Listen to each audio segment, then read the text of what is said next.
de pesar 140 kilos a pesar 80 kilos. Este es el cambio radical que Manu Palop hizo a sus 35 años tras toda una vida de obesidad. Pero este cambio va mucho más allá del aspecto físico, ya que para ello tuvo que realizar todo un viaje de introspección y de trabajo personal. ¿Cuál fue el origen psicológico de esta obesidad? ¿Por qué hay personas que recurren a la comida de forma patológica? ¿Cómo impacta en el autoconcepto ser, entre comillas, el gordo? ¿Qué dificultades y barreras emocionales atraviesan las personas que quieren alcanzar un peso saludable? Hoy nos adentramos en la mente de un ex gordo, un episodio con el que no solamente las personas con sobrepeso y obesidad se van a sentir identificadas, ya que los problemas psicológicos y emocionales que están de fondo son comunes a la mayoría de las personas. Bienvenidos a la mente de un ex gordo. Hola Manu, gracias por permitirnos entrar en la mente de un ex gordo.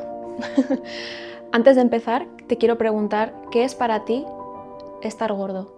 No el concepto que igual todos podemos tener, sino desde tu vivencia, ¿qué es para ti estar gordo? Bueno, yo no solo he estado gordo, sino que he estado obeso y además muchos años de mi vida, más de 20 años de mi vida he tenido obesidad y gordo tengo la sensación de haberlo sido siempre. Entonces, para mí yo lo definiría como que la comida de alguna forma gobierna tu vida.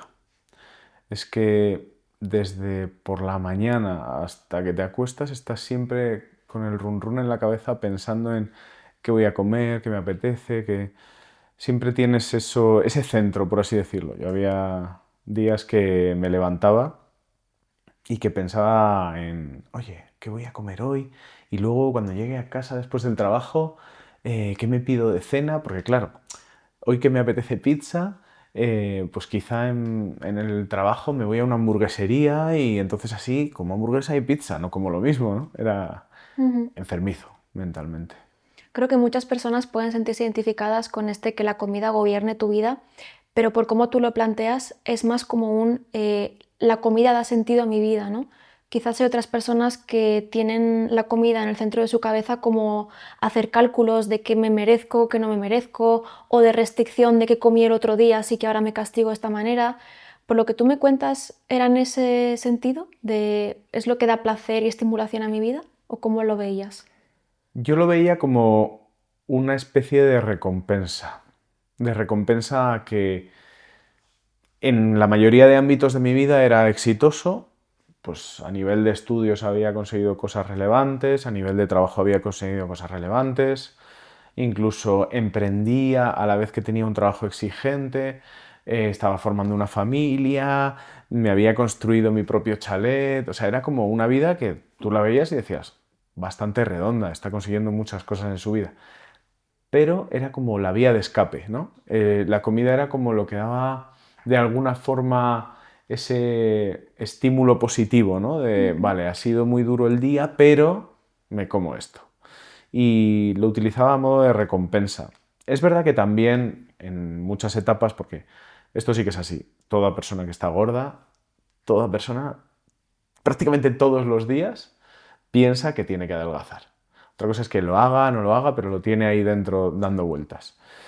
Entonces, cuando te metes en ese bucle de decir, va, venga, voy a empezar una dieta, ahí sí entra en juego lo que decías tú de me he pasado y ahora me castigo y ahora me salto esta comida y hago lo otro, ¿no? Y ahí sí entra esa toxicidad, pero yo lo utilizaba más como recompensa, sin duda. Según cómo lo describes, quizás parecía que desde un punto de vista psicológico todo lo demás era como una tarea o como un deber y una responsabilidad y entonces este es mi premio por cumplir, ¿no? Como si hacerme una casa fuera un deber, como si ser exitoso fuera un Sí, deber, ¿no? sí. Y eso viene determinado por, o sea, un poco como soy yo, que soy una persona que me puedo definir como exigente y autoexigente, y también viene determinado, supongo, un poco por entorno familiar, ¿no? Yo soy hijo único, donde he tenido como mucha presión de rendir de una forma pues notoria en muchos campos de mi vida y donde ha habido mucha presión y tengo pues, anécdotas por ahí de, por ejemplo, esta la recuerdo como súper nítidamente y fue como con 11 12 años.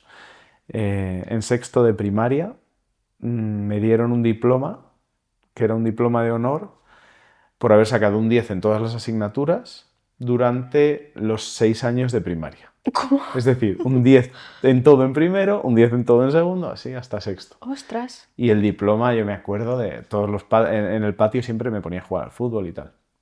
Me dieron el diploma y yo me acuerdo que me fui a una esquina del patio, me senté, me puse así con el diploma a mirarlo como media hora, no sé, se pasó el tiempo, no jugué a nada, solamente miraba el diploma. Y llegué a mi casa y le dije a mis padres, mira el diploma que me han dado, solo dan uno a la persona que saca un 10 en todo, tal, durante no sé cuántos años. Y ellos, qué bien, qué bien. Lo cogió mi padre y me dijo, entonces, esto significa que te sabes todo de todas las asignaturas. Y yo, sí, que haya con dudas, ¿no? Y me dice, ¿seguro? Y yo, sí, yo creo que sí. Se cogió, se levantó, fue a por un libro, tum, tum, tum. Entonces, dime esto. Y yo, no lo sé. Joder. Y cogió el diploma y me dijo, entonces, no te lo mereces. ¿De verdad? Entonces esa era como la exigencia que yo tenía en mi vida, ¿no? Era, mi padre pues es una persona exigente, ¿no? Dura, siempre exigía, y sabía que yo podía dar mucho de mí. Entonces su mentalidad era, como tú puedes dar mucho, yo te pido mucho para que lo des. Que efectivamente tiene cosas positivas, ¿no? Porque yo siempre me he considerado una persona, bueno, y en el colegio siempre me han dicho, ¿no? De altas capacidades. Pero claro, eso tiene su parte negativa, ¿no? Que te vuelves vago. A mí era por lo menos lo que me pasaba, que como esto lo aprendo rápido, ya iré con ello. Y él me exigía mucho. Pero claro, también tenía su parte muy negativa, que era esta, que era que emocionalmente te dañaba y se te queda ahí en el inconsciente de alguna manera esa sensación de quizá de que no eres suficiente, de que tienes que estar demostrando, y eso luego impactaba pues en tengo que tener una casa, tengo que tener un buen trabajo, tengo que Tener conseguir una unos... familia. Eso es. Jolín, veo que lo tienes bastante identificado, ¿no? La raíz del Lo he, asunto. lo he trabajado, lo he trabajado un poco. ¿Y ya en sexto de primaria tenías sobrepeso, obesidad o todavía no? Yo siempre me recuerdo en mi mente como alguien gordo. Ujú. Es verdad que luego miro fotografías y tuve como temporadas donde estaba más gordito o menos, pero no era un sobrepeso exagerado, ¿no? Era, pues igual te sobraban 5 o 10 kilos, ¿no? Y, y además es cierto que yo hacía muchísimo deporte. Yo jugaba al tenis y pues en momentos de mi vida, con 13, 14 años, jugaba 7 días a la semana, 3 horas al día. Entonces, claro, También un buen deber que cumplir, ¿no? era otra exigencia, además el tenis que en ese momento era como un deporte elitista también, bueno, tenía su rollo ahí, probablemente también que venía de parte de mi padre, ¿no? Mm. Em, pero claro, a mí lo que me pasaba era que, también cuento una anécdota siempre, que de camino a ir a jugar al tenis me comía una caja de donuts del Dunkin' Donuts y luego jugaba al tenis y claro, pues quemaba calorías y estaba gordito, ¿no? Es lo típico que el entrenador siempre te decía, si perdieras 5 o 10 kilillos sí, Ujú. estarías en forma, jugarías mejor". Pero claro, luego lo que pasó fue que dejé el tenis, pero me seguí comiendo los donuts. Y ahí vino todo el peso de golpe. Nunca Pues mejor dicho. pasó de ser un sobrepeso Ujú. que yo en mi mente era como, pues eso, lo típico de que tenía, siempre tenías tetitas o barriguilla, a pues obesidad, morbidad de grado 3, o sea, era ¿Y el prácticamente... paso del sobrepeso a la obesidad lo achacas solamente a que bajó la actividad física o crees que hubo algo más a nivel contextual o psicológico? Hay una parte más de que, de alguna forma, al pasar a la universidad, como que confluyeron dos cosas. Uno, la parte física, ¿no? Dejé el tenis, entonces dejé de gastar muchas calorías, en el tenis se gastan muchas calorías. Y la segunda más, de libertad y de dejar de estar tan controlado por parte de mis Ya no padres. estabas en casa, ¿no? No, estaba en casa, Ah. pero dejaron de controlarme de alguna manera, como que dijeron, ok, ya estás en la universidad, ya como que te dejamos más libre.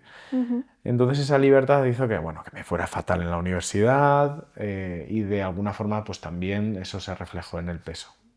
Ujú. Qué interesante. Esa sobreexigencia, ¿no? Cuando De hecho, desaparece, de hecho estuve 4 años de mi vida perdiendo el tiempo en la universidad. De una carrera a otra, estando más en la Ujú. cafetería que en clases, no tomándome en serio mi vida. Que de alguna forma mi exmujer decía que ella me conoció cuando ya había reencauzado mi vida a nivel de estudios. Ella me dijo que creía que era algo como que necesitaba de alguna forma esa libertad, ¿no? Ese decir, bueno, pues ahora hago lo que me dé la gana, no hago nada, ¿sabes? No Ujú. tengo exigencias. Ujú. Pero luego eso como que se me quedó dentro también y después de perder esos 4 años volví a reengancharme y me reenganché de la forma en la que estaba antes, sin esa exigencia de mis padres, pero como si estuviera la exigencia. Ujú. Ellos no me lo pedían, pero yo me lo pedía a mí mismo. De alguna forma se transformó. Tiene sentido todo lo que describes. Al final, si a un niño le inculcas que nada es suficiente, que un 10 ni siquiera es suficiente, de alguna manera aprende a que solamente tiene que cumplir y rendir cuando hay esa vigilancia, cuando hay esa exigencia externa. Mm. Claro, la vigilancia externa desaparece, todo es un caos. Entonces, ¿qué hago? Internalizo la vigilancia y ahora soy yo mi propio padre. Sí, justo. Sí. Empecé pues de esa manera y me autoexigía a niveles extremos. Y luego también tiene un punto negativo, ya que hablamos de esto, por si alguien es padre y quiere educar a sus hijos un poquito mejor. Creo que otro error de esto es el enfocarse en el resultado y no en el proceso. Porque para mis padres prácticamente lo único importante era la nota o el hito, ¿no? Sacar un 10 o entrar en esta carrera o conseguir este trabajo, Mm. pero no tanto el proceso que sigues para llegar a ello. Daba igual que yo estudiara el día antes y si sacaba un 10, ¿no? Entonces, es mucho más importante que una persona sepa tener un buen proceso y disfrutarlo que llegar al objetivo. Y de hecho luego eso se refleja en la pérdida de peso. Una pérdida de peso que solamente está enfocada en el objetivo está predestinada a morir. O sea, si tu objetivo es bajar a 70 kilos, 80, 50, lo que sea, bajarás, llegarás y después volverás a engordar. Si tu objetivo es conseguir un buen proceso de pérdida de peso, probablemente lo podrás mantener en el tiempo. Totalmente. Luego hablaremos sobre los errores que suelen cometerse cuando se intenta bajar de peso, qué dificultades se afrontan y demás, si te parece. Genial. Me sorprende que, por cómo describes esa educación tan exigente, no hubiera también exigencia hacia ti con tu estado corporal. Yo creo que ahí mi padre nunca se metió, ahí fue más mi madre, pero es que creo que tenían falta de conocimiento realmente, porque ellos nunca han hecho deporte, no tenían el conocimiento básico de pues qué significan calorías, macronutrientes, o sea, cosas básicas de Ujú. nutrición, ¿no? De que tampoco, que la mayoría de la gente no las tiene, incluso hoy en día. Entonces era más una relación en la que ellos querían que yo estuviera delgado, pero no sabían muy bien cómo tampoco. Ujú. Entonces era un poco frustrante para ellos. De hecho, yo tenía comportamientos súper tóxicos, como recuerdo cuando empezaba a tener paga, me lo gastaba en comprarme bollos, me los comía, escondía los envoltorios en cajones y luego cenaba. Y era como, no tengo nada de hambre, pero ceno aunque reviente para que mis padres no sepan que me he comido esto. Ya. Y luego llegaba un día, después de no sé cuántos meses, y que decía mi madre, ¿qué cojones es este cajón? He vivido exactamente lo mismo. Y yo, no sé. Yo de pequeña también me escondía comida por el cuarto, porque yo también tenía sobrepeso, luego sí que también podemos hablar porque yo de pequeña me puse gordita, pero a mí sí que me tenían siempre a dieta, siempre, constantemente, con mucha vigilancia de que no comiera y demás, y me escondía, pero ya llegó un punto que me escondía incluso latas de atún, es como, Ostras, quiero tener comida cerca por si acaso. madre Claro, mía. al final pues la prohibición y la restricción también genera esa ansiedad de querer Pero ¿y cuando tener. te ponían a dieta, había una dieta como que tenía sentido, la ponía el médico No, o típica dieta de pediatra que te pone para desayunar 2 rebanadas de pan con pan miel. integral con... Sí, para cenar merluza con 3 espárragos, sí, sí. Sí, pero no basado en el conocimiento, sino basado en esto es lo que pone en esta tabla, ¿no? Correcto. Ya. Sí, sí, sí, sí. Bueno, yo pasé, a mí mi madre me llevó a un médico que me puso a dieta, luego un poco más mayor, cuando ya se me fue como a los 18 años, me metió en el Naturhaus. Ah, yo también estuve allí. ¡Qué Bajé peso, trauma! bajé como 27 kilos en el Naturhaus, pero claro, pues luego gané 35, entonces... Yo lo recuerdo muy traumático porque era como cada miércoles tenías que ir al Naturhaus a pesarte y era como... ¡fua! Ay, con 9 años... ¡uf! Y encima que el día de la naranja, solo comías naranja o cosas así, no sé. Era como mega raro y extractos de alcachofa, no sé. Sí, las gotitas estas que eran como frasquitos. Ay, Sabían Dios mío, horrible. cuántos recuerdos desbloqueados ahora mismo. Era una cajita así con un montón Sí, de... viales. Sí, con la hojita del Naturhaus. Sí. Que eso ha muerto, yo creo, el Naturhaus ya no existe. Espero. ¿Qué es el Naturhaus? Es como... Era como un centro dietético ¿Pero para niños? No, en en general. general, para Verdad, perder peso. Sí, ok. Pero como que había un nutricionista y te ponía una dieta y te mandaba sus suplementos, que eran chorradas, que tenían azúcar. porque si no eran infumables, claro, ¿no? Con un libro afiliados.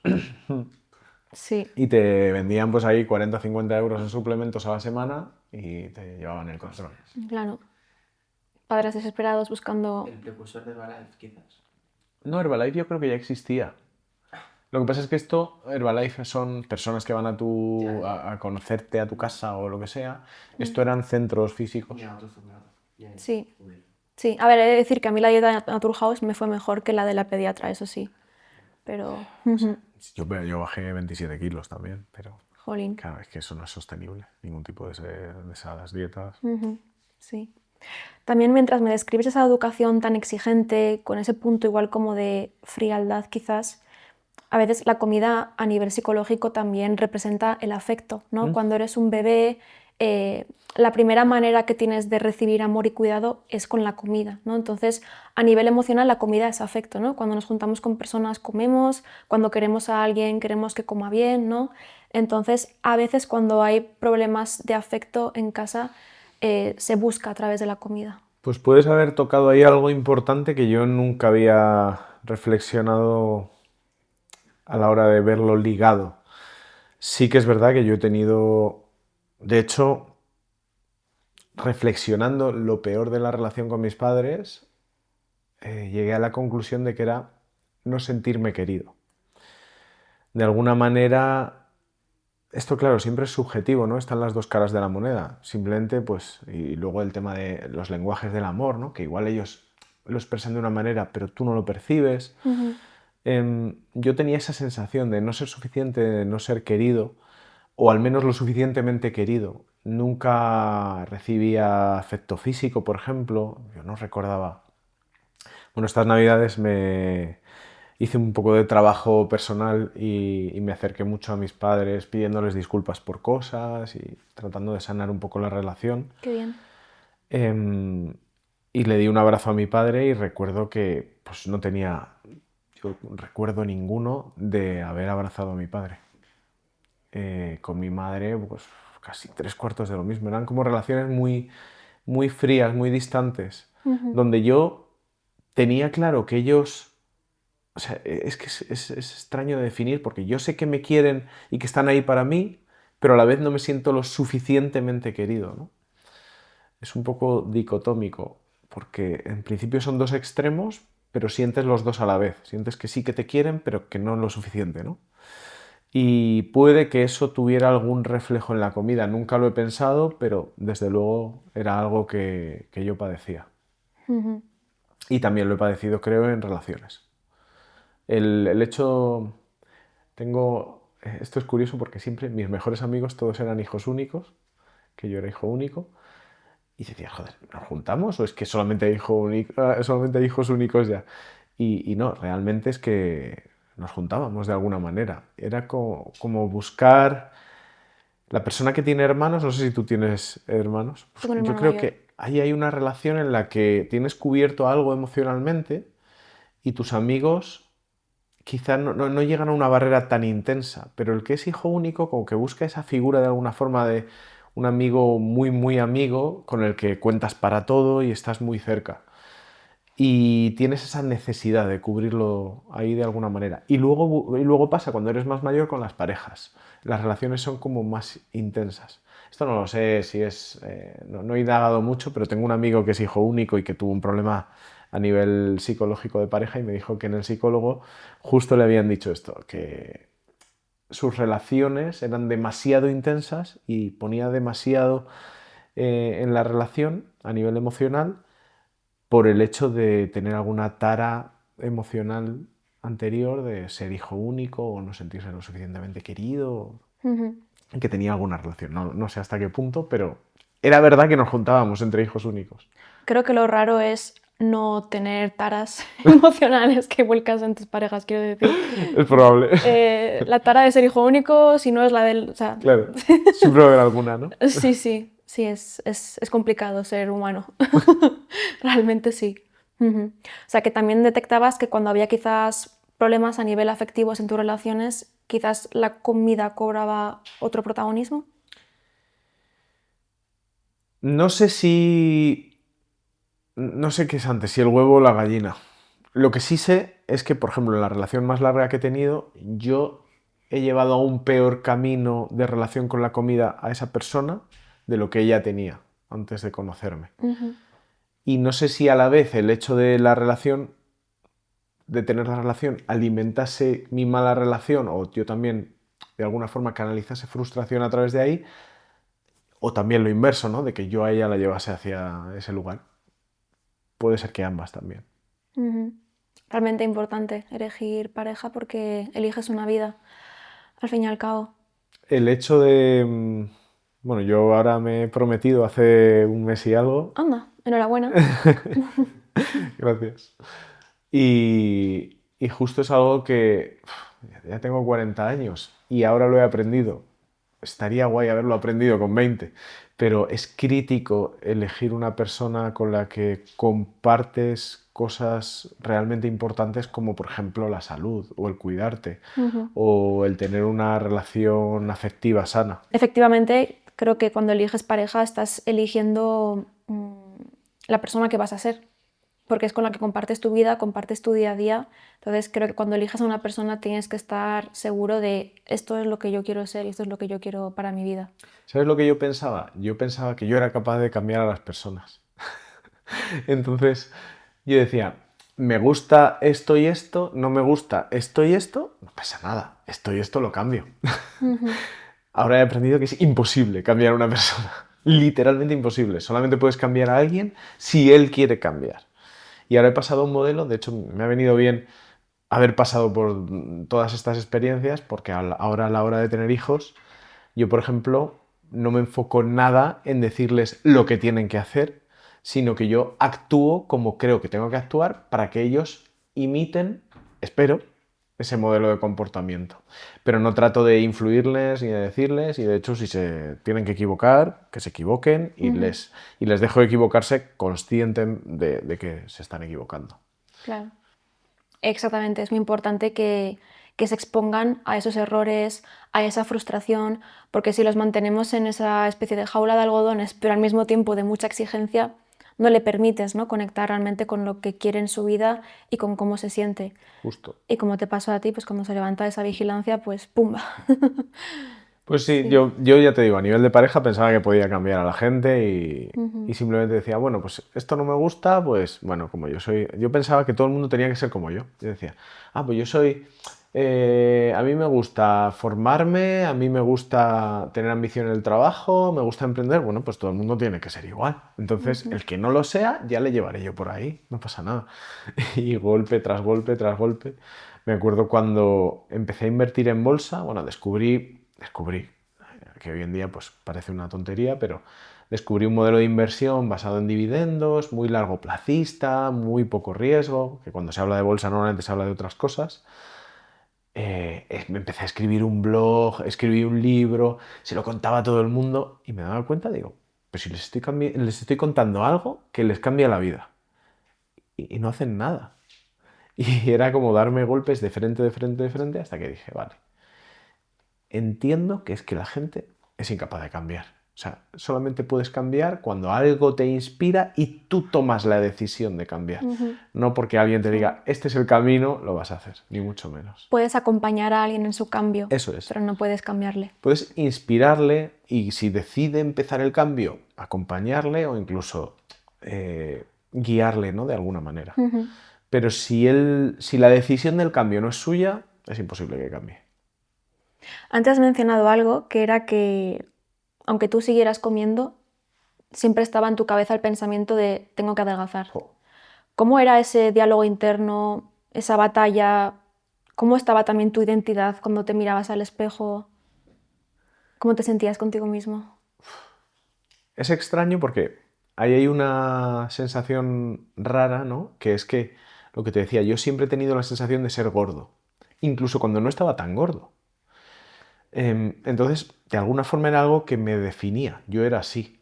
Yo podía bajar algo de peso, pero seguía siendo gordo. Entonces, en mi mente, el mejor escenario posible era decir, yo pesaba 140 y algo kilos. Y decía, yo cuando llegue a 100 kilos ya estaré genial. Joder, 100 kilos es seguir teniendo obesidad para mi altura, que es 1,75. Entonces era extraño, porque era como que me definía. Y de otra manera, siempre tenías recurrentemente el run run en la cabeza de tengo que adelgazar. Pero es que eso no es que te pase cada día. Bajo mi punto de vista, me pasaba muchas veces cada día. Era, me pongo la camisa y me aprieta el botón. Llego al evento y tengo que salir al escenario a hablar y tengo un vídeo en el que en 30 minutos me separo la camisa 60 veces. Y tenía en una mano un presentador para pasar slides, en la otra el micro y aún así iba haciendo así. Y tenía, o sea, quiero decir 140 kilos, o sea, no iba a disimularlos, pero lo hice, pues eso, 2 veces por minuto. Entonces es algo que tienes inconsciente todo el tiempo en tu cabeza, que tienes que bajar de peso. Por eso muchas veces cuando en redes me escribe la gente y me dice, ¿cómo ayudo a mi hermano? ¿Cómo ayudo a mi pareja? ¿Cómo ayudo a mi padre? Pues desde luego, diciéndole que tiene que adelgazar, no, porque créeme que lo sabe. Lo sabe todos los días de su vida y varias veces al día. Lo que puedes hacer es inspirarle. Hazlo tú muy bien. Y cuando él vea que los beneficios que tiene en ti, quizá le entre el gusanillo y te empiece a preguntar, ¿no? Es complicado, pero es algo con lo que, ya te digo, yo vivía a diario, condicionaba mi vida. Y a la vez era un poco tóxico por eso, porque me definía, ¿no? Es que era yo, si no era gordo, yo podía estar delgado. Realmente podía estar delgado. Yo me acuerdo cuando vi una publicación de René ZZ, hablaba de un chico que se llama Kevin de Krickman. Es un chico, creo que es alemán, que había sido obeso, había adelgazado, después se había puesto fuerte y después se había tatuado medio cuerpo. Bueno, medio cuerpo no, todo el cuerpo, creo. Y cuando lo vi fue como, hostia, esto es posible. O sea, una persona que es obesa puede llegar a ese punto. Y como que de alguna forma desbloqueó algo en mi cerebro y empecé el camino como diciendo, bueno, no creo que sea posible, pero hay alguien que lo ha hecho. Y como que poco a poco fui descubriendo eso, pues esa pasión por la nutrición, por entrenar fuerza, esa estética de estar tatuado que me gustaba pero que no me atrevía, porque tampoco cuidaba mi físico, era como un cúmulo de cosas. Y pasaron los años y al final me vi en el espejo un día y dije, pues parecido a este chico, la verdad.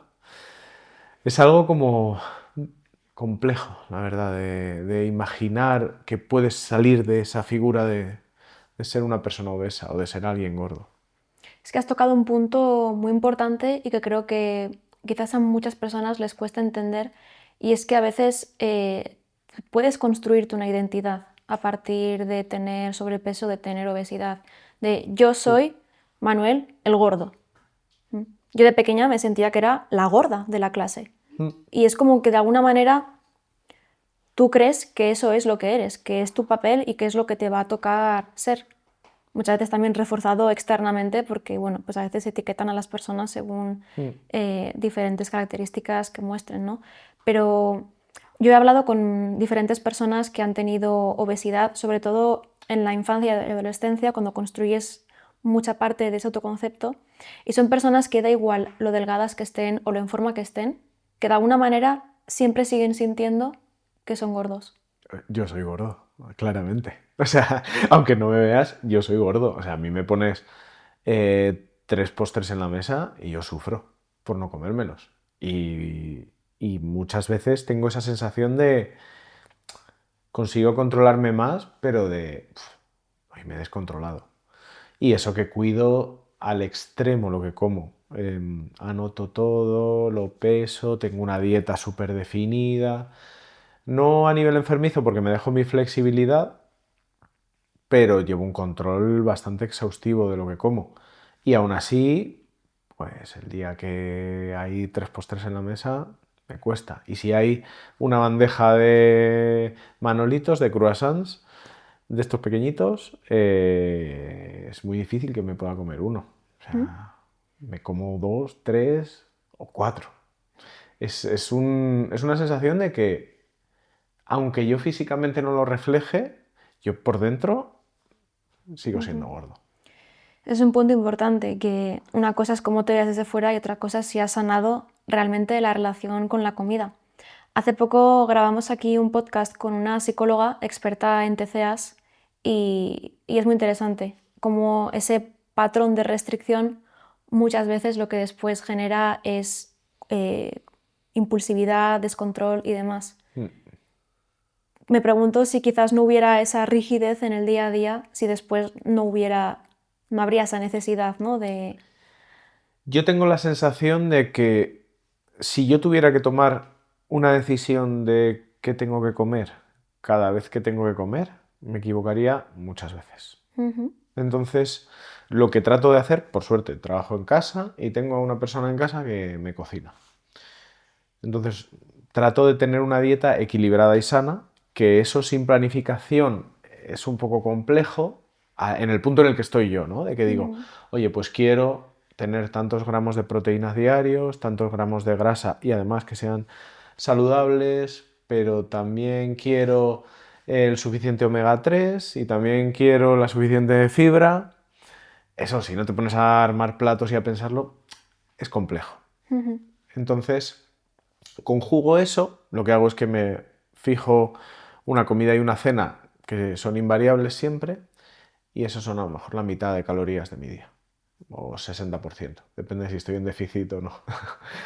El resto de mis calorías son más libres, son más, oye, tengo un montón de snacks o otras opciones, o puedo salir fuera a comer algo, y ahí es donde tengo la flexibilidad. Entonces, dentro de ese control, aún así registro todo, ¿no?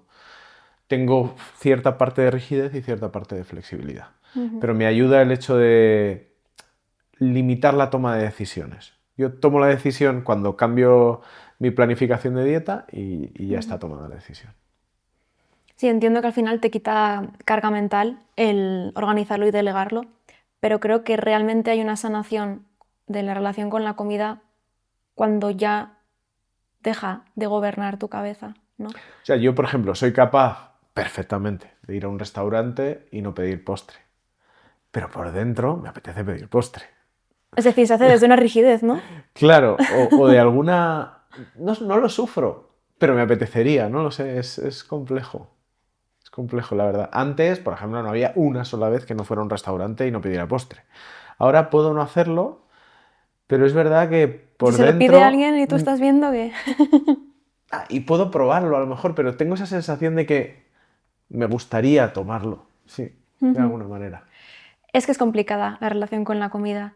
Y fíjate, así como otros problemas con, no sé, problema con el juego, problema con una droga, bueno, puedes alejarte, ¿no? de ese contexto, pero no puedes dejar de comer para dejar de tener problemas con la comida, ¿no? Es algo que siempre está presente. Eso siempre se lo digo a las personas que me dicen, no, pero es que yo tuve problema con el tabaco y lo dejé con tal... Y dices, es que a ver, puedes dejar de fumar y no volver a fumar en la vida, pero comer tienes que comer todos los días varias veces. Entonces Sí. se te complica porque cada vez tienes una tentación. Claro, es una toma de decisiones constante a la que estás expuesto y si no está todo bien gestionado, pues pueden surgir demonios pasados. Sí. Y hay muchísimas personas que no lo pensamos, pero tienen auténticos infiernos en su cabeza con la comida.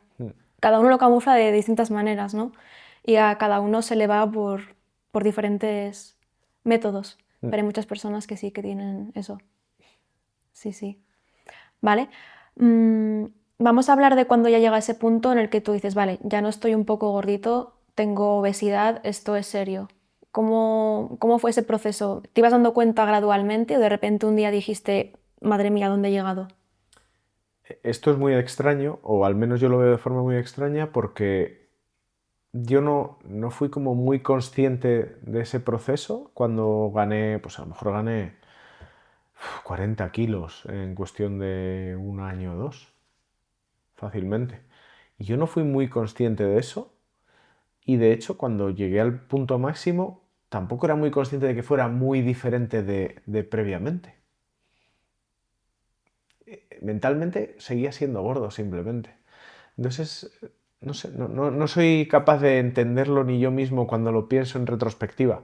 No tuve un momento de decir, ¿dónde he llegado? Es como, siempre he estado aquí. Ujú. Es- Sí, como una visión un poco dicotómica, ¿no? De o estoy delgado o estoy gordo. Y sí, dentro de como si gordo, solamente hubiera eso, uno o cero, pues uno. Y siempre he sido uno total. Da igual el grado de... No hay grados. Yo siempre tenía esa sensación de estar, o de ser gordo y llegaba a una sala y siempre decía, joder, soy el gordo. O, hay uno más gordo que yo. Hasta me alegraba, decía, ahora no soy el gordo. jolín, ¿cuántas jaulas mentales hay? Creo que lo que mencionas es muy interesante y explica por qué hay personas que llegan a unos puntos de obesidad, ¿no? De estos que salen a veces incluso en programas de televisión, que tienen que sacarlos de casa con una grúa. Y es esa visión un poco dicotómica, ¿no? De, bueno, total, ya estoy gordo, ¿no? ¿Para qué voy a estar comiendo sano, haciendo deporte, si nunca voy a llegar a estar como me gustaría? Sí. Vivir un poco en ese blanco y negro. Y luego es una cuestión que es muy difícil salir de ahí porque a veces lo pensamos como solamente una cuestión psicológica o solamente una cuestión de fuerza de voluntad, pero es que hay procesos hormonales, hay hormonas que regulan tu hambre y tu saciedad, como la grelina y la leptina, que se van al carajo cuando tienes obesidad. Entonces, es que literalmente siempre tienes hambre y nunca estás saciado. Entonces, es muy complicado controlar incluso las cantidades. Yo, cuando estaba obeso, muchas veces iba a un restaurante y comía y decía, "Bueno, es como lo mismo, literalmente lo mismo a nivel de cantidades y de cosas que otra persona que no está gorda". Entonces era extraño y yo decía, "Joder, pero tan mal como es mi genética, ¿no?". Buscabas como la respuesta mágica de por qué estoy, es el destino, no sé, hay algo extraño aquí. Y, y la diferencia no estaba ahí, la diferencia estaba pues en el resto del día, ¿no? En que él se movía más, en que yo picaba unas patatas fritas y me tomaba no sé qué y me tomaba no sé cuántos, y eso es lo que hacía la diferencia. En cuanto te pones por primera vez en tu vida a contar, yo me abrí una app y empecé a contar las calorías que me comía, empecé a tener claro cuál era el problema. Decía, esta tontería son 300 calorías, estos son 200. Y digo, hostia, me he comido un 25% de lo que debería comer en el día en dos tonterías. Ujú. Veo que tenías como este diálogo de fondo muy presente en tu cabeza, ¿no? Como esta especie como de negociación de he hecho esto, no he hecho lo otro, será esto, será aquello. ¿Tú hablabas con alguien sobre tu obesidad? ¿Era un tema tabú o lo hablabas o te preguntaban por él? Diría que casi nadie me preguntaba por esto. Yo es que tengo un problema, que es que, como te decía antes, más o menos he tenido éxito en muchas cosas en mi vida. Y he sido una persona, me podría catalogar hasta de arrogante, de poder coger y decir, no, es que tú no tienes ni idea de eso porque yo he hecho esto, ¿no? Ujú, ¿Qué pasa? Que no era como muy accesible. Cuando me decías algo sabías que si no me gustaba podía responder mal. ujú. He cambiado muchísimo en los últimos años y he hecho un trabajo interno muy fuerte, que es lo que me ha permitido también alcanzar otras cosas en mi vida. Pero esa conversación yo no era accesible. Y cuando se aborda, además es que se aborda de una forma extraña, ¿no? ¿Cómo le dices a alguien que tiene que adelgazar? Porque a mí muchas veces pues mi madre me decía, oye, tienes que en algún momento ponerte con el tema del peso. Y yo, sí, la verdad que sí. Pero claro, yo lo tenía presente todos los días de mi vida, varias veces al día. Ujú. Entonces eso no tiene ningún peso en mi vida más allá de molestia. De, Sí, me el están tema, sacando ¿no? el tema. El tema. Por eso yo muchas veces a la gente le digo que no incidan en eso cuando tienen familiares, amigos o parejas o lo que sea, que no lo mencionen porque probablemente lo único que consigan es generar una peor relación con esa persona. Porque vas a ser el pesado que les recuerda X y Z, ¿no? Sea lo que sea que maneja más su dinero, que está gordo, sea lo que sea, ¿no? Una relación tóxica, que... Ujú. No te van a hacer caso y lo que vas a hacer es tú alejarte de esa persona Ujú. porque eres una persona que en lugar de aportarle cosas positivas, le recuerda lo negativo, ¿no? Ujú. Sí, lo que sucede es que de nuevo nos movemos en ese plano dicotómico de o se calla y es tabú y no se dice nada, o se enfoca el diálogo de una manera incorrecta, que es la del tienes que, lo estás haciendo mal, desde la culpa, desde el señalamiento. Cuando hay preguntas que son mucho más valiosas del, oye, ¿cómo te sientes con estar gordo? ¿No? Mm. Totalmente. Ese tipo de conversación nunca lo he tenido con nadie. Ujú. Y de hecho, yo recuerdo mi exmujer, por ejemplo, ya divorciados, eh, creo que todavía no había bajado todo el peso que tenía que bajar y me venía con una conversación extraña de, estás demasiado delgado, es que se te ve raro. Y yo, demasiado delgado y tengo sobrepeso, ¿sabes? O sea, se ve raro para ti que estás acostumbrada a verme muy mal, pero es extraño, es como si de alguna forma molestase Ujú. el hecho de tú dar un cambio que es bueno para ti. Extraño.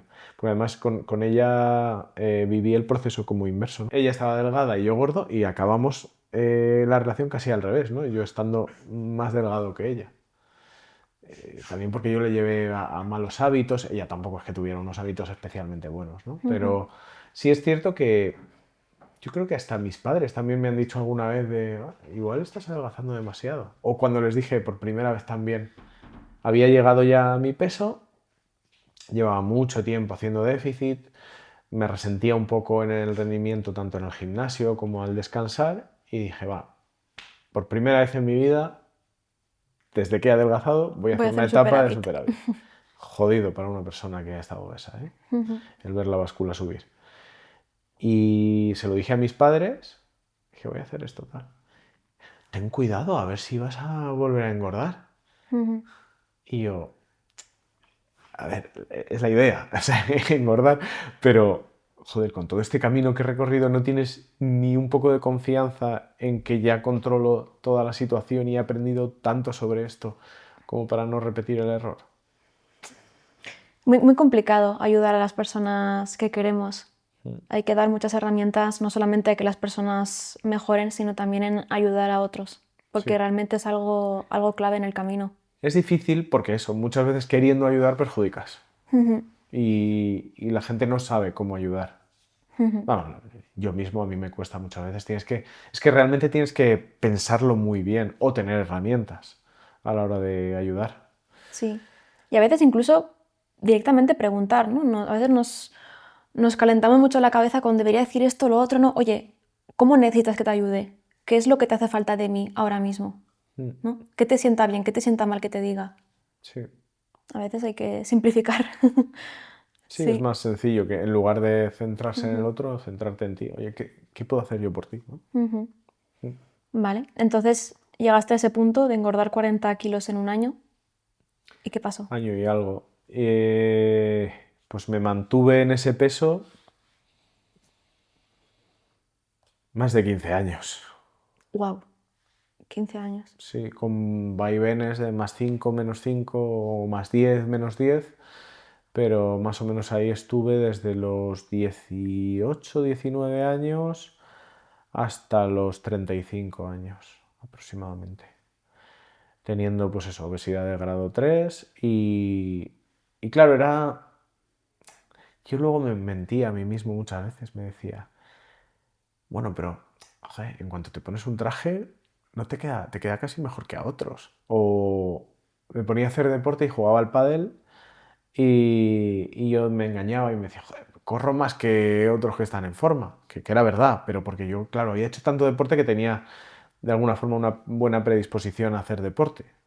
Pero claro, arrastraba ahí una mochila de 60 kilos de sobrepeso. Es un tema complejo el ¿y qué hiciste o te diste cuenta? Porque claro, como no me di cuenta, o sea, simplemente fue algo que yo ya era, tampoco le busqué una solución muy directa.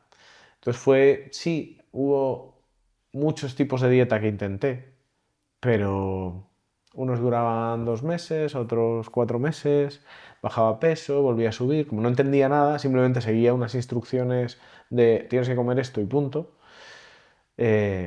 Ya las últimas dietas, hubo una que me acuerdo que duró una mañana, o sea, empecé la dieta por la mañana y llegó por la tarde, me comí un helado y dije, vale, pues ya está, a tomar por culo la dieta. Creo que no hace falta ni que hablemos de por qué las dietas así no funcionan. ¿Y tu No. autoestima cómo estaba? Es una buena pregunta. Por fuera, muy bien. Siempre he sido una persona que se atrevía a hacer cosas, que no le limitaba el peso, pero por dentro con muchas taras, con muchos miedos. Me pasaba como... hay un ejemplo muy claro en una reunión en Google. Sabía que íbamos a tener una reunión en una sala que era muy estrecha y que al pasar yo iba a molestar. Y sabía que iba a tener que atravesar la sala porque entraba con la reunión iniciaba y tenía que atravesarla y llegar a la zona donde estaba la pantalla para presentar algo. Y yo internamente, el proceso que seguí, esto no lo pensé en el momento, pero después al pensarlo, lo que ocurrió ese día, creo que medio lo entendí. Fue preparar en exceso cada detalle al máximo exponente para que saliera tan perfecto que nadie pudiera de alguna forma pensar mal de mí por tener una mala apariencia física, molestar al pasar y demás. Es como, vale, voy a hacerlo todo perfecto, voy a dar, si quieren un 100 le voy a dar el 200 y voy a hacerlo todo ideal. Y claro, externamente, ¿qué es lo que se ve? Una persona que nos cuenta esto y que sabe un montón y que nos ha dado un montón de soluciones y que gusto, ¿no? Entonces yo traslado esa sensación de autoestima alta, pero por dentro realmente hay muchos problemas. Esa era un poco la sensación. No me limitaba para hacer, pero sí en el proceso de hacerlo. Me parece muy potente lo que estás contando porque, aunque no sea por obesidad, creo que hay muchas personas que pueden estar sin darse cuenta en este querer demostrar mucho, en este querer complacer, en este querer hacerlo perfecto por ese miedo inconsciente a que el otro se dé cuenta de algo que no gusta de uno mismo o algo que duele o que da miedo. A mí me ha pasado, bueno, claro, empezar a estar en forma, tal, y de repente ver que la gente me mira, ¿no? Y decir, bueno, esta chica se ha girado a mirarme. Es decir, algo totalmente que no había vivido en toda mi vida, ¿no? Y empezar a vivirlo con 30 y algo años. Y eso, empezar a ver que empieza a generar una autoestima diferente, que también es problemático porque puedes irte al otro extremo, em, y notar el ejemplo contrario en una reunión de trabajo, el ejemplo contrario al que te he comentado antes de Google. Sentir que yo sabía de un tema y no necesitaba preparar en exceso el tema, llegar y con solo mi presencia y mi actitud sentir que tenía ya el respeto de la sala y decir, hostia, me lo preparo en exceso y me siento ansioso y que no traslado esa autoridad y ahora, por el hecho de tener una autoestima más sana, no me lo preparo tanto porque tengo confianza y traslado esa confianza de alguna manera y esa autoridad a la gente y tengo mejores resultados incluso. Es curioso porque sin haber, claro, sin haber puesto más trabajo en la mesa necesariamente, solo con mi actitud ya he trasladado una cosa totalmente diferente. Por lo que entiendo, no es que los demás te vieran menos competente por tener obesidad, sino que es un yo me evalúo de esta manera, así que proyecto que los demás me van a evaluar, como yo me Sí, evalúo a mí mismo, ¿no? sí, justo. Y de alguna forma también creo que podía trasladar un pequeño componente de ansiedad, ¿no? Por ejemplo, me hacían una pregunta y ahora no tengo problema en que me hagan una pregunta y decir, no lo sé. Pero antes me hacían una pregunta y casi no dejaba acabar la pregunta, estaba terminando la pregunta y ya estaba contestando. Con una idea ingeniosa, brillante y muy buena. Y a lo mejor no tenía la certeza absoluta, ¿no? Pero sabía que podía funcionar, quizá. Y ahora quizá respondería, no lo tengo claro, es posible que esto funcione. Y con reflexión. Entonces esa sensación de, joder, sabe de todo, pero transmite como cierta ansiedad de, hay algo que no está bien, ¿no? Y es una sensación un poco que está en el aire, por así decir, que no sé cómo se transmite, pero se transmite. ¿Ha cambiado mucho tu autoconcepto o tu manera de ser desde que perdiste peso? Sí, mucho más reflexivo, trato de juzgar mucho menos, me queda camino ahí, pero era una persona que juzgaba todo el tiempo, a todo el mundo, y siempre pensaba que era el que mejor lo hacía, ¿no? Intentabas como compensarte, ¿no? Sí. Compararte para salir favorecido. Y, y luego que me autoconocía poco. Ahora entiendo dónde soy bueno, dónde no soy tan bueno y, y trato de mejorar constantemente, ¿no? Siempre tengo esa... Era una persona muy guiada por los hitos, como te decía al principio, por los objetivos y el resultado, y ahora soy una persona que va mucho más guiada por el proceso. Eh, yo tengo, lo llamo mi ladrillo diario. Tengo como una visión que digo, vale, ¿qué Manu quiero ser dentro de 5 años? Y entonces me lo imagino como un edificio, como una casa. Y vale, pues cada día voy a poner un ladrillito nuevo en la casa. Y ese ladrillo yo lo defino de distintas maneras. Y lo hago siempre a primera hora del día. La primera es leer algo que me haga aprender, reflexionar, normalmente pues ensayos y cosas que me hagan poner cosas nuevas en práctica. La segunda, escribir. Escribo un correo diario a mis seguidores en el que hago pues, reflexiones y exploro ahí mi creatividad y expreso lo que me pasa en el día a día. Y la tercera, ponerme en forma. Entreno algo, puede ser más ligero o más intenso, pero siempre hago algo de deporte cada día.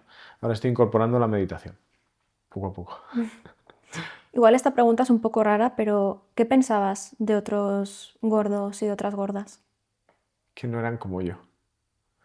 Que es extraño, pero a la mayoría de personas gordas lo que veía era que, claro, gordas. Es cierto que ahí sí me tendía a comparar con los que realmente estaban muy gordos, con los obesos, ¿no? No con alguien que le sobraban 15 kilos. Em, pero cuando me comparaba con ellos yo decía, pero yo trabajo en Google, yo soy emprendedor, yo soy inversor, yo tengo una familia, tengo un chalet, tengo un Audi, tengo no sé qué. Ellos es que son gordos porque hacen todo mal. De alguna forma, como supongo que autoprotección, ¿no? Esa soberbia de decir, "Nah, tú eres más". Era una forma de protegerme, creo. Claro, sí. Defensa narcisista se llama. Sí, sí. Pero bueno, que muchísimas personas... Es que al final la mente busca cómo pueda protegerse y de aquello que está regular. Ahora, en este proceso un poco de autoconocimiento y demás, identifico eso, ¿no? En personas. Cuando veo que están ahí a la defensiva, en lugar de ponerme a competir o de explicarles, simplemente les dejo ganar, porque sé que están en ese punto que, Sí, bueno, ok, vale, has ganado, ya está. sí, eso es una buena estrategia, la verdad que sí. Y antes has hablado de que cuando empezaste a perder peso, pues veías que a una chica se giraba. ¿Cómo era tu relación con las mujeres, con las relaciones románticas, al haber estado gran parte de tu vida con obesidad? Cuando estaba gordo u obeso. O sea, siempre he tenido, por suerte me manejo bien hablando, entonces acababa ligando. Pero mi requisito para ligar era que ella quisiera algo conmigo. Fin. O sea, una garantía antes. Era tan básico como, hombre, a ver, no puede ser una chica muy fea porque no me va a atraer, pero con que mínimamente me atraiga, si yo le intereso, ya está ok. Ujú. Entonces ya lo intentaba. Y a veces lo conseguía y a veces no. Y he tenido siempre relaciones, pues desde los 16 años he tenido relaciones, momentos en que no, pero más o menos, incluso llegué a estar casado 13 años. Pero mi requisito era como que me tiraba por los suelos, ¿sabes? Era que yo no exijo absolutamente nada, que me quiera, ya está. Pero luego la cambio, ¿no? Pero luego ya, claro, luego ya cuando paso esa fase, esos primeros 6 meses, año, donde es todo irracional, todo maravilloso y tal, luego, vale, vamos a coger el puzzle y vamos a cambiar las piezas, ¿no? Para que funcione para mí. Y ahí destrozaba las relaciones. Eso era mi relación previa. Después pasé por una etapa en la que pues físicamente ya estaba bien, de repente pues eso, empezaba a ver que una chica se giraba, que de repente, yo qué sé, encima con los tatuajes, no sé, pues yo creo que hay cierto perfil de chica que se fija más y, y me han llegado a pasar cosas locas que yo nunca me imaginaba, rollo, estar en la gasolinera y que de repente venga una chica a pedirme mi Instagram para quedar conmigo o cosas así. Yo, ¿esto está pasando? No entiendo nada, ¿no? Claro, que igual es algo que puede pasar en la vida normal de otra persona, pero en mi vida no pasaba, eso desde luego. Y pasé por una etapa de extraña, de pues Tinder, ligar, quedar un día, acostarme con una chica, no volver a hablar, pues durante 6 meses, un año, pues quedar así, pues una vez cada 2, 3 semanas, así. Lo cual, extrañamente, es algo que en principio creo que no tiene muchas ventajas, pero a mí extrañamente me sirvió mucho, porque me hizo darme cuenta de que yo estaba tirándome al suelo en las relaciones y de que yo valía mucho también para una relación, que era algo que profesionalmente tenía claro, pero una relación no. Y decía, es que cuando yo tengo una cita, yo lidero la conversación, claramente soy más culto que la otra persona, soy capaz de agradar y sé interactuar socialmente mejor que la otra persona y hasta en el sexo soy normalmente mejor que la otra persona. Entonces, llegaba un punto que decía, joder, si es que soy mejor, era raro, ¿no? Pero en mi mente como que necesitaba de alguna forma entender que valía para eso, valía para una relación.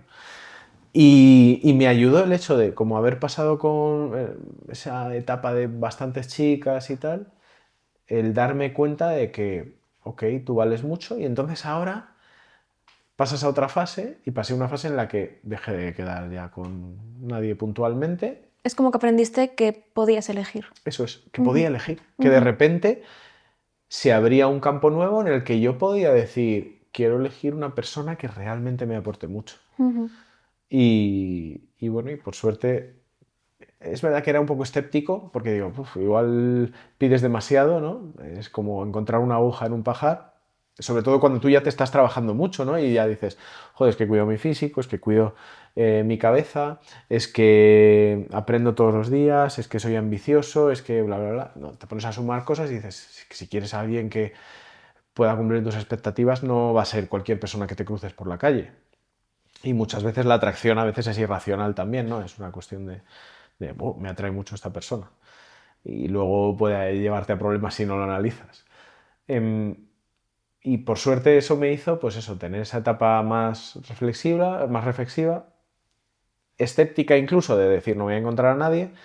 Y pues por casualidades de la vida encontré a una persona increíble con la que llevo ahora algo más de 2 años y que nos hemos prometido hace un mes y algo para casarnos.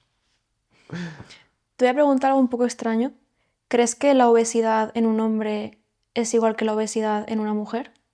Me explico. He escuchado a varios chicos decirme con total franqueza que ven peor que una mujer esté obesa que un hombre lo esté. Como que les genera más rechazo ver a una mujer con obesidad. Puede ser que para el hombre a mí me genera menos rechazo ver a un hombre obeso que a una mujer obesa, puede ser.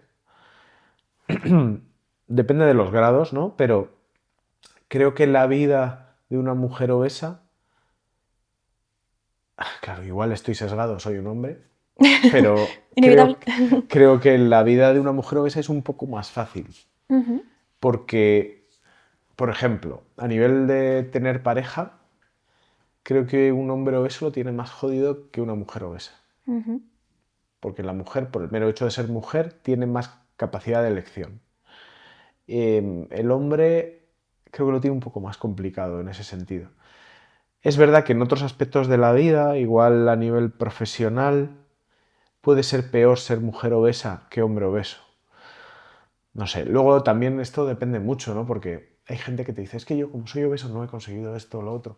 Y yo les digo, mira, yo era obeso y conseguí de todo, menos tener pareja o tener autoestima, pero profesionalmente lo conseguí todo. Conseguí ser el mejor de mi promoción en la carrera, un máster, entrar en Apple, después en Google, promocionar varias veces, emprender. El límite eres tú, entonces la obesidad te puede marcar, sí, puede limitarte, sí, pero eres tú el que decide cuánto te limita y cuánto no también.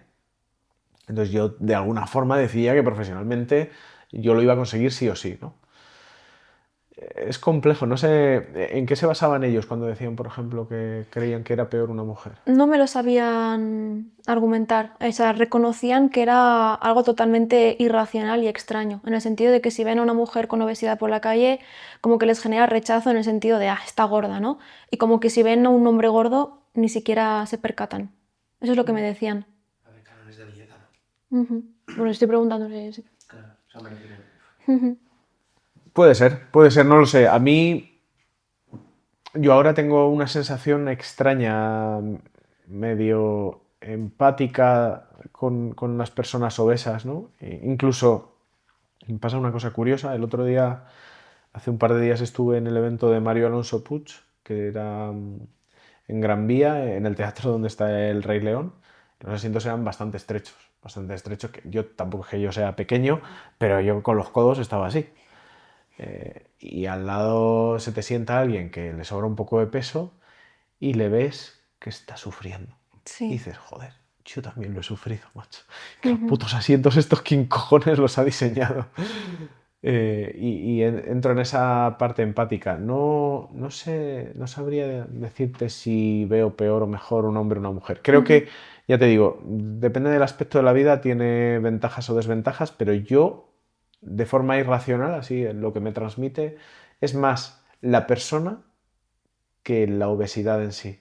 O sea, yo puedo ver a una mujer obesa, pero bien peinada, bien arreglada, con una actitud positiva y a mí no me genera nada negativo. Ujú. Y puedo ver una mujer obesa, desaliñada, con una sudadera de XXXXL, con cara triste y me genera más rechazo. Entonces, ¿qué es lo que me está generando rechazo? La actitud, el cómo se cuida o la obesidad. Ujú. Es como un conjunto de cosas, diría. Por eso yo siempre he tenido esa sensación de que yo no tenía una limitación por ser obeso, más allá de la mía propia, Ujú. mental. Vale. ¿Crees que si hubieras ido a terapia hace muchos años habrías bajado de peso antes? Porque yo sinceramente creo que en la mayoría de los casos hay problemáticas psicológicas que pueden estar tanto en el origen de la obesidad o pueden estar derivadas de la obesidad. Entonces veo tan complicado salir de eso sin ayuda psicológica profunda, lo veo muy complicado. Sí, yo creo que a mí me hubieran ayudado muchísimo dos cosas. La primera, entender los conceptos básicos de la nutrición en el ser humano, que, hablando en plata, tiene cojones que en el colegio nos enseñen física de que tiras con un cañón un objeto y que dónde cae y no sé qué, y no te enseñen bien eso, Ujú. tiene narices. Y la segunda, que yo creo que debería de ser obligatorio pasar por terapia desde que se empieza la preadolescencia. si hubiera pasado por ahí unido a un conocimiento, creo que hubiera resuelto el problema o incluso que no lo hubiera desarrollado en ese extremo, sin lugar a dudas. Cuéntanos un poco qué principales barreras u obstáculos encontraste cuando dijiste, venga, ahora sí, voy a ponerme a bajar de peso. Bueno, yo lo hice todo mal, o sea, todo lo que se puede hacer mal, lo hice mal. O sea, hice todas las dietas de moda, que si la keto, que si el ayuno intermitente, que si el Naturhaus, probé todo, la paleo, todo lo probé, porque buscaba el componente mágico. Sí, Y es que cuando no tienes el conocimiento, crees que hay algo mágico por ahí, y como además es algo que vende, ¿no? Una solución fácil, sencilla, toma. Si ayunas 16 horas, ya está. Y luego ayunas y pierdes 3 kilos y dices, es verdad, tal. Y pasan 3 semanas y ya no pierdes nada y ya dices, ah, pues igual no era esto. Eh, al extremo de que yo pasé por una cirugía bariátrica, que es una reducción de estómago. Pasé por ahí sin tener conciencia de lo que realmente quería hacer. Bajé un montón de peso, bajé como 30 kilos, me estanqué y volví a empezar a subir de peso. Y ahí fue uno de mis breakdowns, de decir, ¿qué estás haciendo? Estás haciendo todo mal, todo. Llegué no solo por empezar a volver a subir de peso, sino porque es que encima se me juntó con que volví a clases de pádel y todos, ¿has bajado algo de peso? Tal. Y yo, sí, sí. Y no me movía en la pista. O sea, me acuerdo que me tiraron una dejada y salí corriendo a por ella y en mi mente yo llegaba de sobra. Yo con 140 kilos hubiera llegado, pero no llegué. Y ya dije, hostia, tío, tengo que empezar a entender de qué va esto. Por suerte me crucé con un histórico de YouTube, con J. Pelirrojo, que vi que había subido un cambio físico y le pregunté por DM y digo, ¿qué cojones estoy haciendo con mi vida? Y me dijo, literal, haz lo que yo te diga. Mira, entrena fuerza haciendo estos 3 ejercicios básicos. Sentadilla, flexiones y remo con un TRX. Y come como mínimo tanta proteína. Y de repente me puse a hacer eso y seguía subiendo peso, porque no controlaba la nutrición, pero ya llegaba el pádel y a los 2 meses decía, ok, estamos recuperando masa muscular, porque lo que había hecho era un despropósito. Y a partir de ahí fueron como varios pequeños breakdowns. El proceso inicial vino por tener a mis hijos y decir, tengo que adelgazar como sea. El segundo proceso vino por el pádel y verme flojísimo y que recupero peso. El tercero vino por, ok, vamos a aprovechar todo esto y vamos a hacerlo bien, ¿no? Y empecé a formarme y contraté un entrenador. Fue un proceso de años y de muchísimos errores por todas partes. Yo luego, cuando empecé a asesorar a gente con la pérdida de peso, me di cuenta de que mucha gente había pasado por lo mismo que yo. Tenía porrón de clientes que habían pasado por cirugía bariátrica y como el estómago es un órgano que se expande, ¿no? Pues te lo reducen, comes menos, pero eso dura una temporada. Depende un poco de las personas, pero puede durarte 6 meses, puede durarte 2 años o puede durarte 7. Pero si tú te esfuerzas en comer, eso va agrandándose y va ganando flexibilidad y llega a un punto en el que tenía decenas de clientes que habían bajado 50 kilos y subido 60. Y claro, eso no sabes lo que es durísimo a qué nivel mental. desesperación. Y la piel, bueno, todo es un drama en tu vida cuando has pasado por eso. Qué interesante lo que mencionas de los hijos y qué relacionado con la autoestima, ¿no? De cuando aparecen otras personas a las que quiero muchísimo, siento mayor motor por cuidarme y por estar bien que por mí mismo, ¿no? Mira que es duro eso porque es que nos tratamos mal a nosotros mismos. O sea, yo soy la persona que peor me habla claramente y con diferencia. Nadie me habla tan mal como me hablo yo. Y el hecho de tener a mis hijos fue algo que me hizo decir, la primera vez en mi vida que siento un amor puro e incondicional por alguien.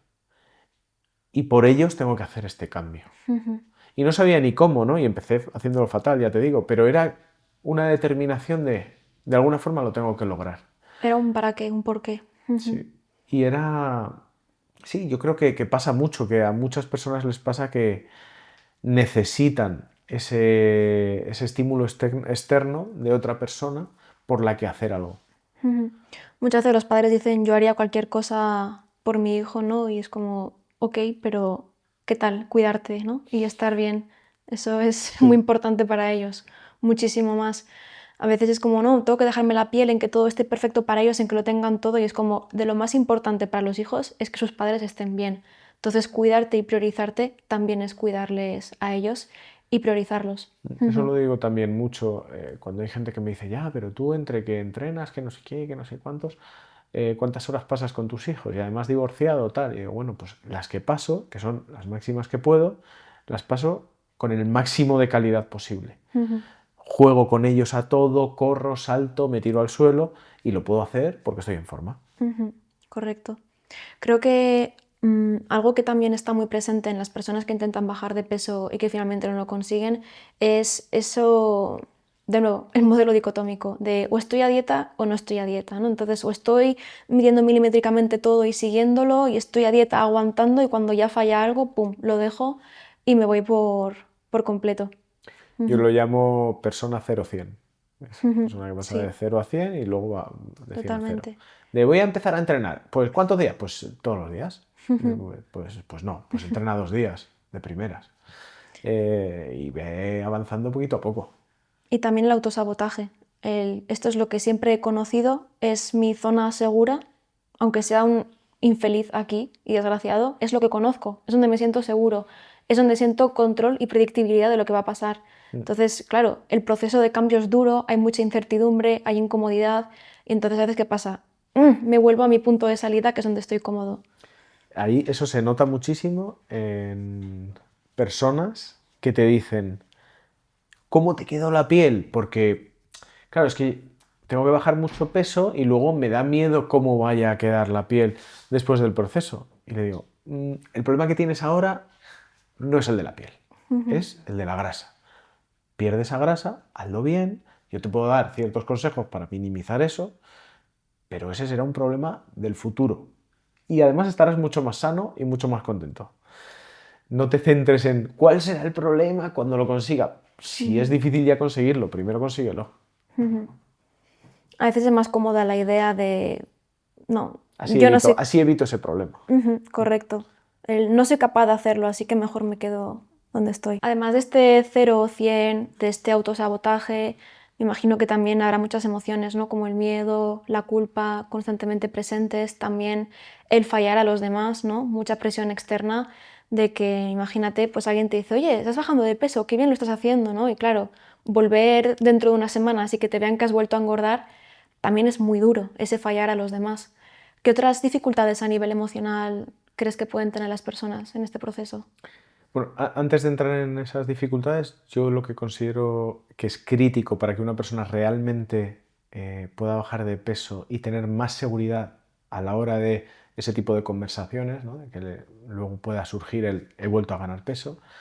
Yo siempre digo que lo importante es entender lo que tienes que hacer y cómo lo tienes que hacer. Porque nos falta tanta formación y tanta información que lo que te decía antes, te pones a hacer la dieta keto, te crees que eso es mágico y bajas algo de peso, pero luego lo recuperas, porque en el fondo no tenías la información. Lo primero que creo que debe hacer una persona antes de plantearse bajar de peso es formarse, es entender bien qué tiene que hacer, cuáles son las variables importantes y no irse a mitos, ni cosas mágicas, ni cosas sencillas, porque esto no es sencillo. Entonces, primero aprende, después mira cómo aplicarlo y después ya te pones a ello. Y ahí evitarás muchos de estos problemas emocionales de luego de tener incertidumbre, ¿no? De decir, yo estaba bajando peso y yo no tenía esa incertidumbre de lo volveré a ganar. No, porque sabía lo que estaba haciendo, porque ya controlaba el proceso al 100%. Y a nivel emocional en el proceso te diría que para mí una sensación rara cuando estaba logrando ya el cambio era el hecho de no tener la certeza de si esa nueva versión mía le iba a seguir gustando a las personas. Wow. A las personas que tenía cerca, claro. Porque, claro, el cambio no es solamente un cambio físico, también es un cambio mental. Es que sin cambio Van de la mental, mano. eso es, Sí. no hay cambio físico. Entonces, ciertamente yo me sentía un poco otra persona. Hay veces que veo fotos, tengo Lo hago también para recordármelo a mí y recordárselo a mis hijos. Tengo un montón de marcos de fotos de estos típicos que van pasando de Alexa o de Google Fotos y tal, que van pasando fotos, y hay fotos del pasado y de ahora. Y cuando me veo con obesidad, veo como si realmente fuera otra persona. O sea, para mí es como otro yo, no soy yo realmente. Porque, joder, he cambiado tanto que no es una cuestión física ni de tatuajes, es una cuestión por dentro, mental, de que soy otra persona. Y tenía un poco ese miedo de decir, esta persona que soy ahora no se parece a la que soy, a la que era antes, no sé si va a gustar tanto a las personas que tengo cerca. Y ciertamente ha habido personas que he sentido algo de rechazo, como de, joder, es que ahora lo haces todo demasiado bien, ¿no? No te estarás obsesionando, ¿no? Y yo, bueno, pues bendita obsesión, la verdad, la de mejorar mi salud. Eso no digo que sea tu caso, pero ocurre a veces, ¿no? Que cuando alguien está haciendo un cambio a positivo, desde fuera a veces puede percibirse como una amenaza, ¿no? Porque al final es como, ostras, ¿y si me deja de querer? ¿Y si me deja de necesitar?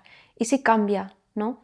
¿Y si me hace conectar con mis propias debilidades que todavía no estoy afrontando? Entonces, a veces desde fuera puede remover ver que una persona está avanzando en ese Yo lo sentido. veo un poco como también autodefensivo.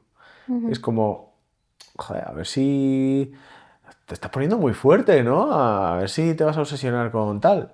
Y dices, "Bueno, yo creo que el problema es que tú no te ves fuerte. Entonces, ¿qué te molesta que yo esté fuerte? Claro. Y hay un poco ahí de autodefensión en la crítica de forma extraña y además tóxica, ¿no? Porque dices, ¿qué forma de criticar es esta, no? Me criticas algo que está demasiado bien. No lo entiendo. Bueno, y para terminar, ¿dónde pueden encontrarte?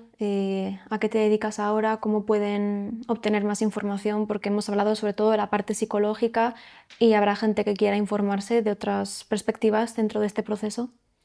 Pues mira, yo creo que la red social que más utilizo es Instagram. Me pueden encontrar por manupalop84, aunque utilizo en todas las redes sociales el mismo tag, así que me pueden encontrar en casi cualquier lado.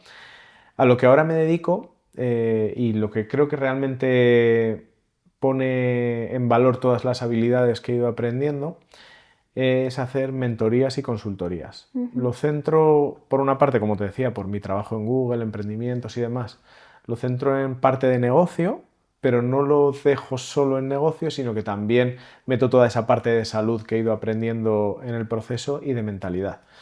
De hecho, bueno, la mentalidad, ya lo hemos hablado, y la psicología es clave en todo este proceso.